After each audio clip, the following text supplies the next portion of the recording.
Sejam muito bem-vindos, muito bem-vindas mais uma vez ao nosso canal Direito da Sua Família, onde a gente fala de uma maneira descomplicada desse papo chato do direito para que você consiga entender e de maneira prática. E o tema de hoje é, bacana demais. Bom, nós vamos falar de o que você tem que fazer para não ser passado para trás no divórcio. Isso, porque é muito delicado e é um momento onde as pessoas normalmente estão fragilizadas. Então, o que a gente tem aqui de vivência no nosso escritório, o que a gente pode falar para você de mais valioso, além dos regimes de casamento, quem tem direito ao quê, tem uma cereja do bolo, tem assim o pulo do gato de verdade, que é o que nós vamos passar para você agora aqui, sem segredinhos. Bora lá então? É o seguinte, primeiro a gente sabe que o divórcio é um momento onde as pessoas se desestabilizam emocionalmente, na maioria das vezes. E este momento, ele é assim o momento ideal para você ser passada para trás. O passado para trás pode ser através de pressão psicológica, né, uma forçação de barra, uma fragilidade econômica. Muitas vezes o que a gente tem visto aqui são situações onde as mulheres de repente não estavam trabalhando fora, trabalhavam muito mais em casa, cuidando dos filhos, elas negligenciaram a vida profissional em favor da família.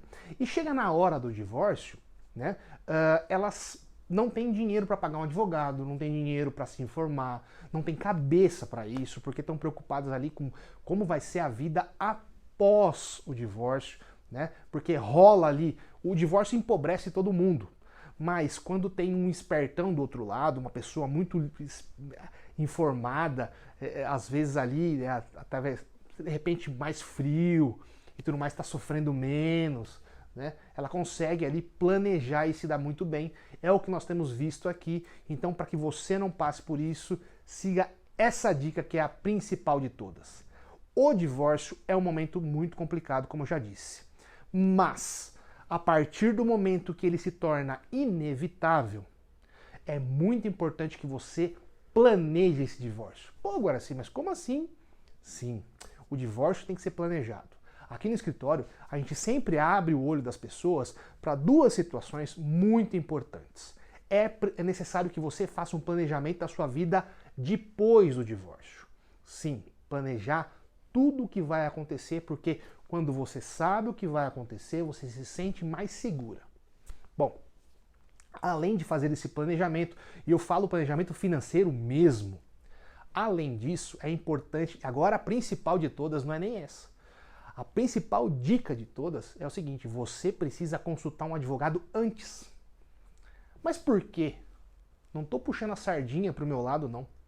É que a gente consegue evitar danos muito grandes. Por exemplo, vamos lá, vamos supor que um casal tenha diversos bens, diversos imóveis, né? Eu estou falando aqui um caso parecido com o que nós temos aqui no escritório, beleza? E só que muitos desses imóveis foram comprados através de contratos particulares, o famoso contrato de gaveta. E esse contrato normalmente não é registrado no registro de imóveis.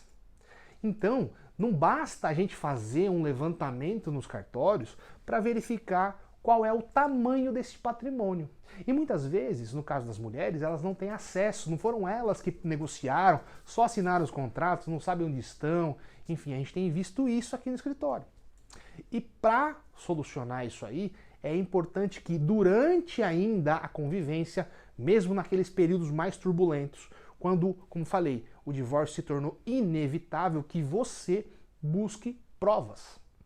Porque se você, enquanto você está ali no âmbito familiar, ainda naquela residência, você pode buscar essas provas enquanto a pessoa não está lá. E não se trata de passar a perna em ninguém, não. É só evitar golpe, evitar fraudes, porque acontecem. Então, a partir deste momento, você tem que procurar um advogado e contar a sua história para ele poder te ajudar a você sair de uma maneira mais digna possível, financeiramente, porque é isso que vai te dar condições de você reconstruir a sua vida. Então, como eu falei, é importante produzir provas do patrimônio. É importante buscar fotos da convivência se você eventualmente não tem um casamento formalizado, é uma união informal através ali de uma união estável, talvez você vá ter que provar isso, né? Então, buscar provas e, principalmente, consultar antes um advogado.